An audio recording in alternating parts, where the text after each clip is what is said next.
इस पर राय लेंगे। काशी, बताइएगा, आपको ये एतराज दुरुस्त नजर आता है? बिस्मिल्लाहिर्रहमानिर्रहीम। शुमाइला, अगर तो मेरिट की बात की जाए तो एतराज़ दुरुस्त है कि किसी को भी अगर लगे कि जो केस सुनने वाला जज है वो इंसाफ के तकाजे पूरे नहीं करेगा या उसके साथ बाइस है, तो वो उसका ये हक है कि उस जज के ऊपर वो एतराज़ रखे और उस जज से केस को विड्रॉ करा के ये चेंज करवाया जाए। लेकिन मसला ये है कि ये सुप्रीम जुडिशल काउंसिल का मामला है, ये आम हेयरिंग नहीं है।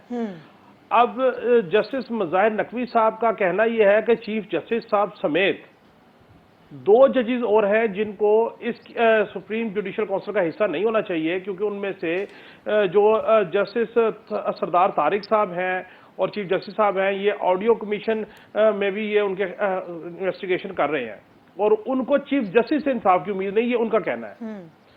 मेरा इसके ऊपर कहना यह है कि ये क्या मामला है। जस्टिस काजी फाइजा साहब के खिलाफ कभी रेफरेंस आ जाता था सुप्रीम जुडिशल काउंसिल में, फिर उनका ट्रायल हो जाता था, फिर उनकी अहलिया वो FBI में जाती हैं, फिर उनके साथ क्या कुछ नहीं हुआ, हमने खुद रिपोर्ट भी की, आंखों से देखा भी। अब ये भी सुप्रीम कोर्ट के चीफ जस्टिस हैं, इनके खिलाफ भी एक रेफरेंस आ जाता है, इनको उन काजी फाइजा साहब से इंसाफ की तवक्को नहीं है।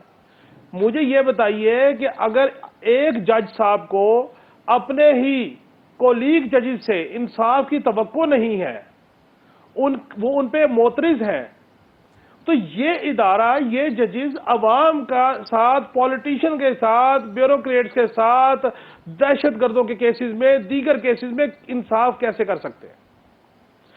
ये आप देखें, अगर हम न्यूट्रल लोग बात करें, क्या ये इदारे की साख के ऊपर वो उंगली नहीं उठती है?